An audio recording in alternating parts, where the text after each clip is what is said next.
जेठ मास के शुक्ल पक्ष में जो एकादशी पड़ती है वह बहुत ही महत्वपूर्ण होती है। उसे निर्जला एकादशी कहा जाता है। एकादशी के दिन सबको निर्जला एकादशी का व्रत करना चाहिए। जल भी नहीं पीना चाहिए। यदि बिना खाए नहीं रहा जाए तो फलाहार लेकर व्रत करें। एकादशी के दिन सब मटके में जल भरकर उसे ढक्कन से ढक दें और ढक्कन में चीनी और दक्षिणा फल इत्यादि रख दें। जिस ब्राह्मण को मटका दें उसी ब्राह्मण को एकादशी के दिन एक एक सीधा और शरबत दें। मेहंदी लगाकर, नथ पहनकर, ओढ़नी ओढ़कर सबको एकादशी के दिन बायना निकालना चाहिए। एक मिट्टी के मटके में जल भरकर ढक्कन में चीनी रुपया रखें। वायने के साथ आम रखकर और कड़वे पर रोली से सतिया बनाकर ढक्कन से ढक दो। फिर हाथ फेर कर सासू जी के पैर छूने चाहिए। आइए सुनते हैं निर्जला एकादशी व्रत की कथा।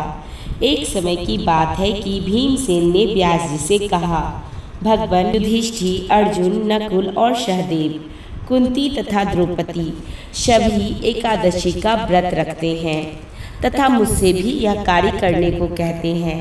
मैं कहता हूँ कि मैं भूख बर्दाश्त नहीं कर सकता।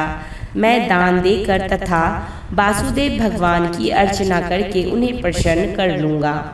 बिना व्रत करके जिस तरह से हो सके मुझे एकादशी का व्रत का फल बताइए। मैं बिना काया कलेश के ही फल चाहता हूँ। इस पर वेद व्यास जी बोले, भीमसेन, यदि तुम्हें स्वर्ग प्रिय है तथा नरक से सुरक्षित रहना चाहते हो तो दोनों एकादशियों का व्रत रखना होगा।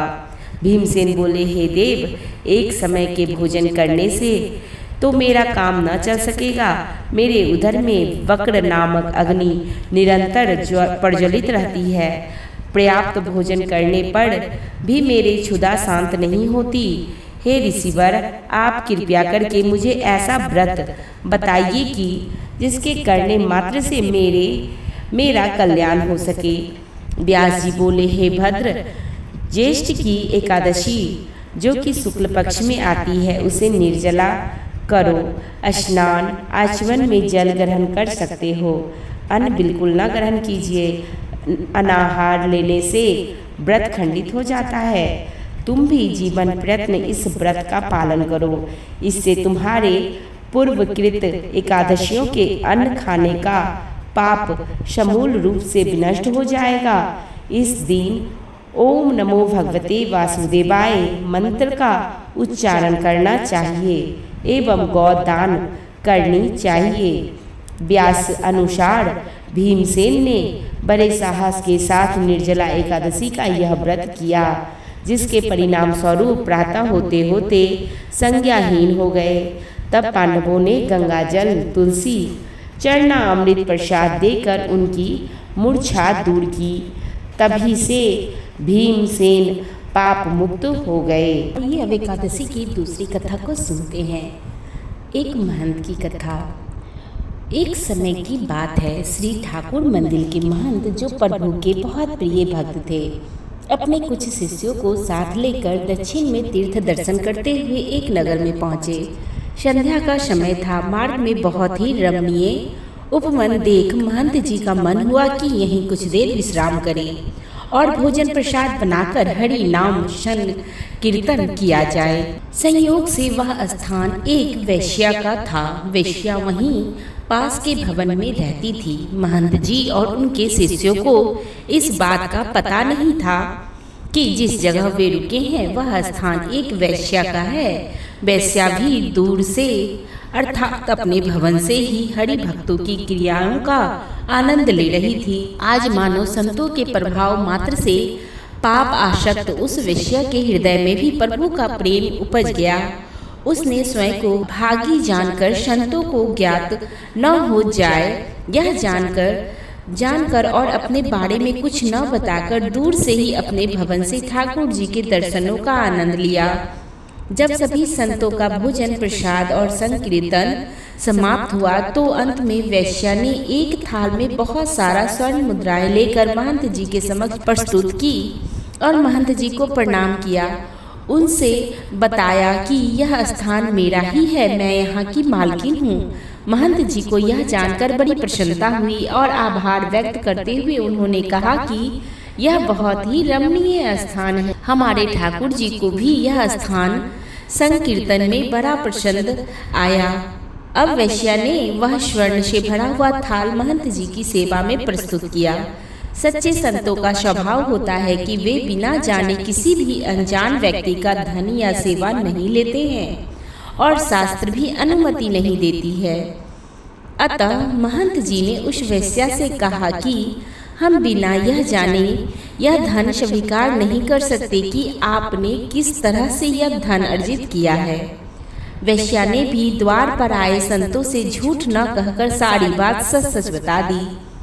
वह बोली, मैं एक वैश्या हूँ और समाज के आसक्त पुरुषों को रिझाती हूँ, उसी से मैंने यह धन अर्जित किया है। इतना कहकर वह महंत जी के चरणों में पूर्ण समर्पण करते हुए फूट फूट कर रोने लगी। उसने महंत जी से श्री ठाकुर जी की भक्ति का दान देने का अनुग्रह करने लगी। महंत जी को भी उसके इस अनुग्रह पर दया आई, लेकिन वे बड़े धर्म संकट में पड़ गए। यदि वैश्या का धन स्वीकार किया तो धर्म की हानि होगी, और यदि शरण में आए हुए को स्वीकार नहीं किया और मार्ग नहीं दिखाया तो भी संत धर्म की हानि होगी। महंत जी ने अपने ठाकुर जी का ध्यान किया और उन्हीं को साक्षी कर वैश्या के सामने शर्त रखी। उन्होंने कहा, हम तो यह धन स्वीकार नहीं कर सकते। यदि तुम हृदय से अपने इस बुरे कर्म को छोड़ना चाहती हो तो ऐसा करो, इस पाप कर्म से अर्जित की हुई सारी संपत्ति को तुरंत बेचकर जो धन आए उससे हमारे ठाकुर जी के लिए एक सुंदर सा मुकुट बनवाओ।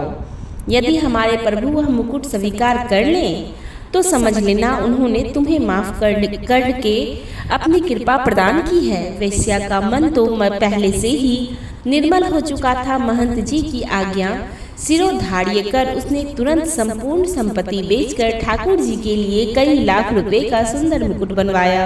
कुछ ही दिनों में वैश्या ने मुकुट बनवाकर अपने नगर से महंत जी के साथ ठाकुर जी मंदिर के लिए प्रस्थान किया। मंदिर पहुंचते ही जब यह बात समस्त ग्रामवासियों और मंदिर के पुजारी को पता चली कि अब वैश्या के धन से अर्जित मुकुट ठाकुर जी धारण करेंगे तो सभी अपना अपना रोष व्यक्त करने लगे और महंत जी उस वैश्या का मजाक उड़ाने लगे।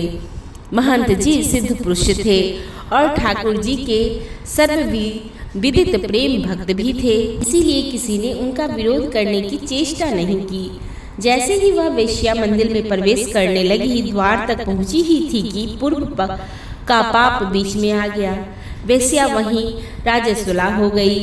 उसने अपना माथा पीट लिया और फूट फूट कर रोने लगी। मूर्छित होकर भूमि पर गिर पड़ी और मन ही मन वह सोचने लगी कि संत की कृपा हुई, ठाकुर जी का आग्रह प्राप्त होने ही वाला था कि रजस्वला हो गई, मंदिर में जाने के लायक न रही। सब लोग हंसी उड़ाने लगे। पुजारी भी महंत जी को कोसने लगे। महंत जी ने वैश्या के हाथ से मुकुट लेकर स्वयं ठाकुर जी के गर्भगृह में प्रवेश कर श्री ठाकुर जी को मुकुट पहनाने लगे। इधर महंत जी बार बार मुकुट प्रभु के मस्तक पर धारण कराते, लेकिन ठाकुर जी धारण ही नहीं कर रहे थे।